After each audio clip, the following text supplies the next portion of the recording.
Good evening, everyone. Welcome to our MPC online Bible study. My name is Matthew. I'm the lead and teaching pastor here at Mansfield Pentecostal Church. And every Tuesday night, we have a thought to think about, a question to ponder, and our text to study. And we're continuing our Bible study series titled The Kingdom Story. And we're looking at the story of the Bible all the way from Genesis to Revelation. And you remember that the underlying theme that I believe that, of the story of the Bible is that of the kingdom of heaven. And how God is inviting us to be part of his kingdom and to bring something of his kingdom into this world. And we're dividing this series, you remember, into 7 parts. And we've looked at the first 4 parts of the series. So in part 1, we looked at the kingdom's expression and creation in Genesis 1 and 2. Part 2, we looked at the kingdom's rebellion and man as king in Genesis 3 and 5. Then we looked at the kingdom's salvage and flood of faith from the rest of the book of Genesis.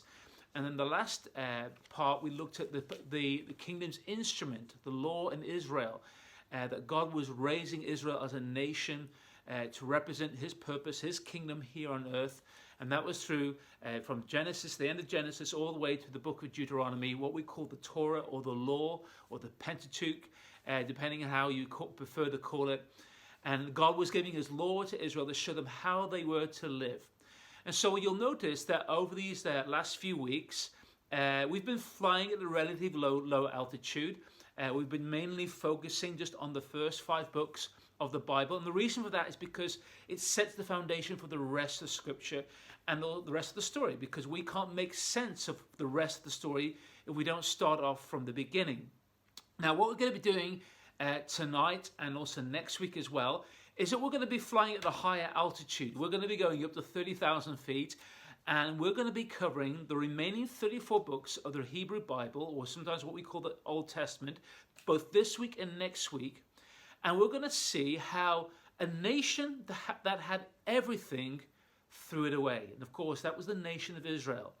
And so tonight we're going to be looking at, and next week we're going to be looking at the 5th part, the kingdom's rejection of Israel and Babylon. Now, I'm sure that most of us at some point have sometimes maybe felt the pain of rejection, being rejected by someone that you love. It could have been a nasty word. It could be an attitude that was displayed. It could have been the agony of being totally disowned by someone you love. And, you know, rejection is probably one of the most painful experiences that we can experience. But have you ever wondered what it must feel like for God to be rejected? Because God, after all, is a God of love. He's a personal God. He's a relational God. And just as we experience the pain of rejection, so does God. And God's heart is so big that he wants many to be part of his family, and he wants to have a relationship with them. And so because he is a God of love, he feels also the pain of rejection.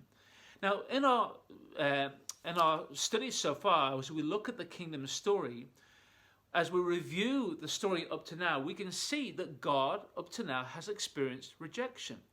He was rejected by the first man, Adam, when he rebelled against God and he wanted to act independently of God.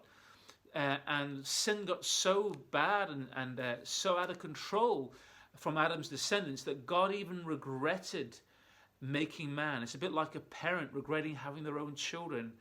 God regretted what had happened. After the flood, God raised another family, Noah and his descendants. But again, the descendants of Noah rejected God. They did their own thing. They wanted to make a name for themselves. And so God had to scatter them with different languages throughout the earth. And then we also looked at, finally, that the next part of the story was that God chose another person, Abraham, and was through the descendants of Abraham, which we now know as the nation of Israel, that God would hope to restore humanity, to represent the kingdom of God here on earth. And God did some incredible things for the Israelites. He brought them out of Egypt. He gave them his 10 commandments, his law. He showed them how they can enter into his presence. He gave them the tabernacle, which we looked at last week, and the importance of coming before him by the way of the blood. And at Mount Horeb or Mount Sinai, God entered into a marriage relationship with the nation of Israel. But even what we're about to see, even the Israelites, just like Adam, just like Noah's descendants, even the Israelites were soon to reject God. They were to be unfaithful in their covenant relationship with God. And so, as I mentioned, this week and next week, we're going to see how a nation that had it all threw it away. Because of all the nations of the earth, this nation was to be the most blessed nation. God said, I brought you out of Egypt. I'm going to take you into the promised land, that you may be a kingdom of priests, a holy nation. They had the covenants of God. They had the laws of God. God says that when you go into the promised land, I'm going to bless you more than any nation. And God says you will always have ownership of the land. Okay, the land is always yours. However, God also, as well as giving them a promise, he also gave them a warning. And God said that if they reject him, if they abandon him, then they will be displaced from the land that they would possess. And so they had an unconditional ownership of the land, because the land is always Israel's. But they had a conditional occupation of the land. In other words, whether they lived in the land or not depended on how well they observed and followed the laws of God, as we looked at last week in the Ten Commandments.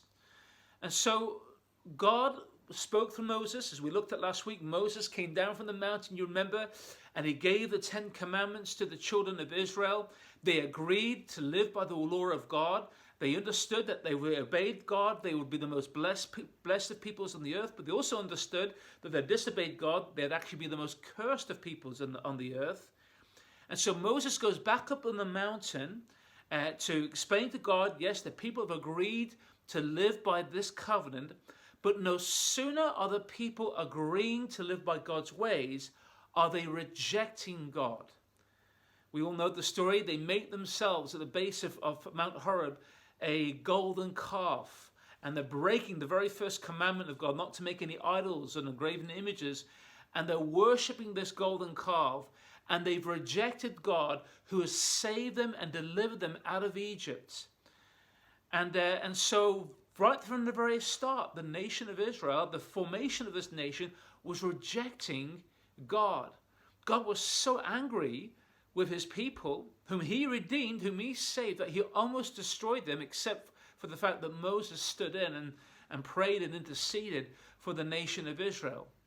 Then the Israelites took an 11-day journey from Mount Sinai and Mount Horeb to a place called Kadesh Barnea, which was on the edge of the promised land, the land which God had promised to the Israelites.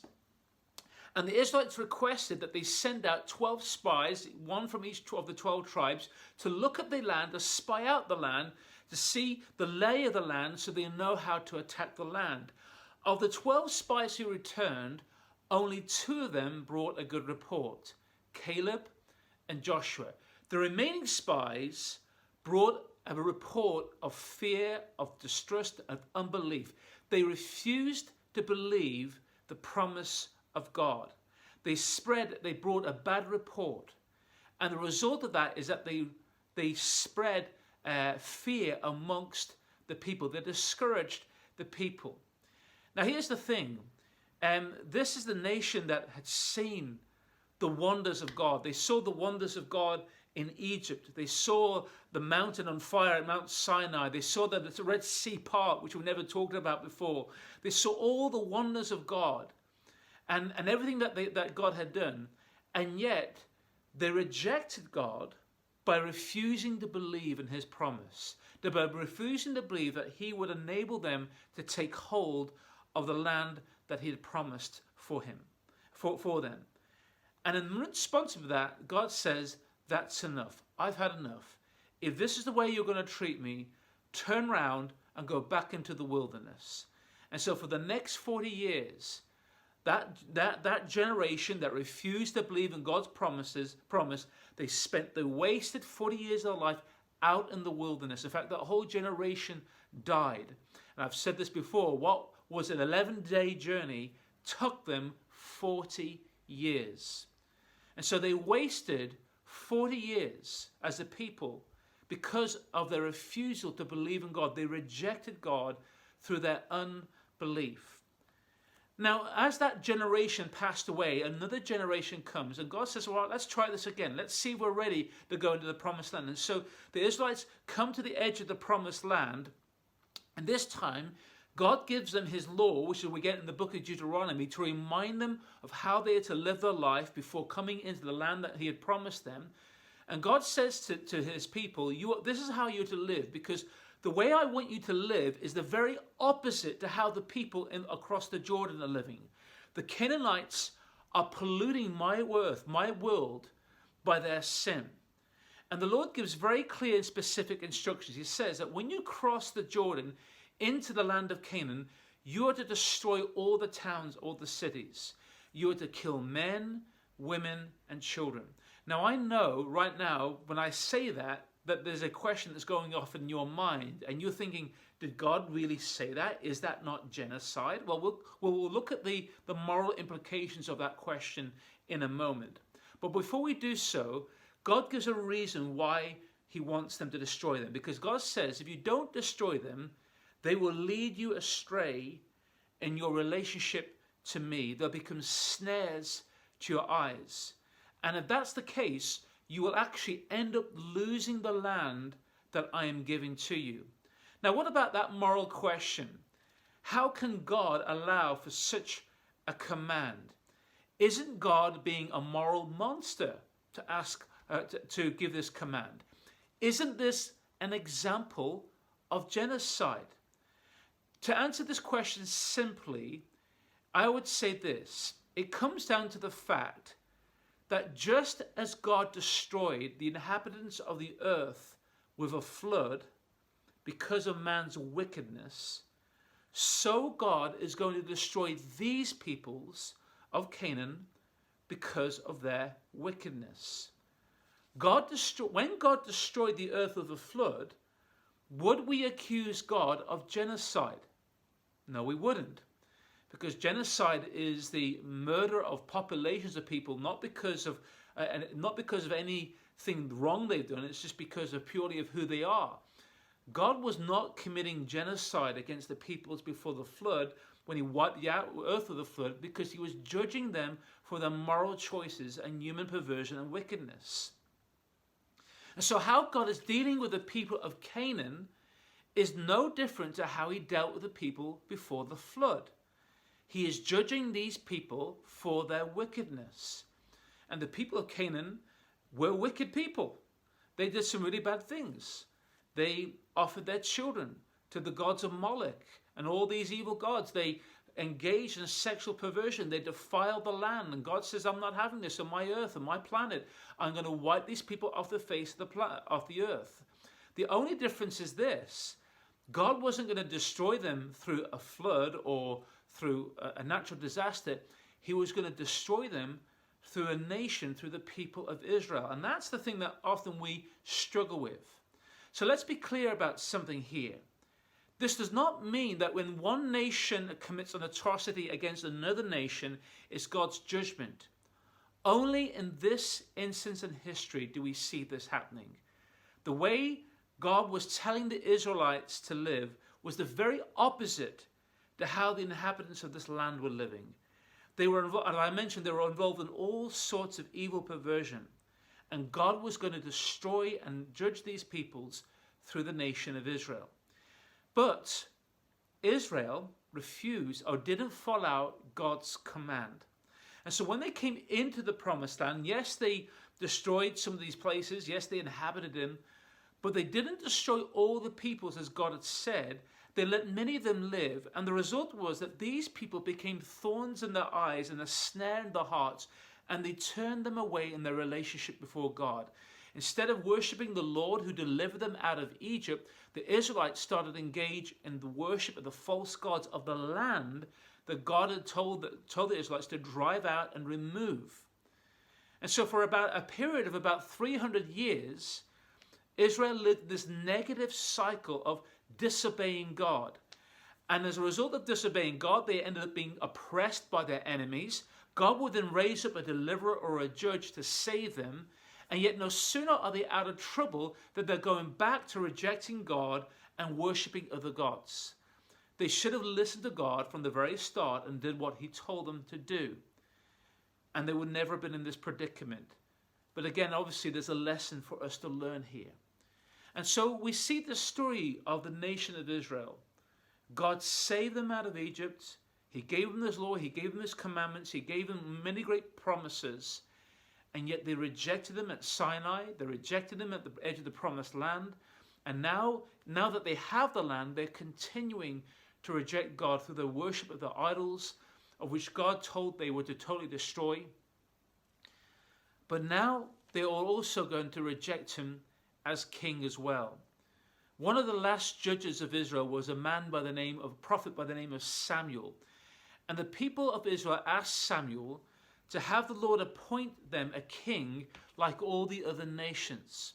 What was really sad about this request was that it showed that the people of Israel did not regard the Lord as their king. They had no respect for who the Lord was. And just as God was hurt by just as we are hurt, by the experience of rejection, so God was hurt by the request of these people. They wanted a human king instead of a divine king. So God gave them what they wanted. He gave them a human king.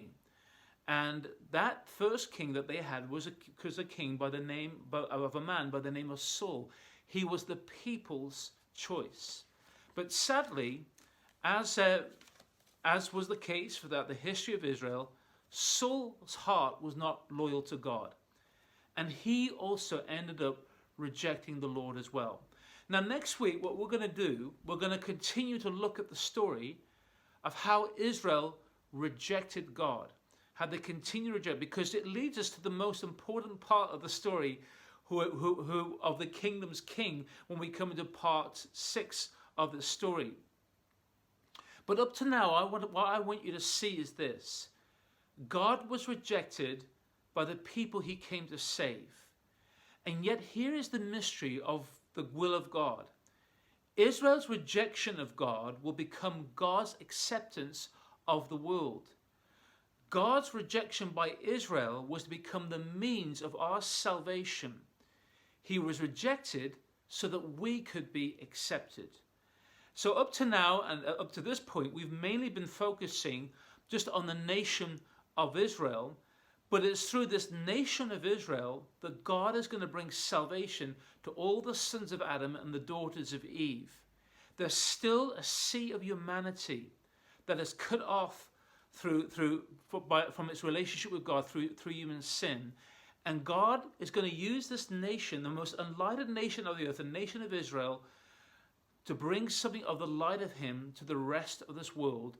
But next week we're going to see how Israel continued to reject the Lord and what that means for us as Christians and how that leads to the next and most important part of the story. Well, guys, that's our thought to think about. Thank you for listening. I hope you got something out of that. Just a question to ponder on what we've been looking at tonight. Have you ever experienced the pain of rejection?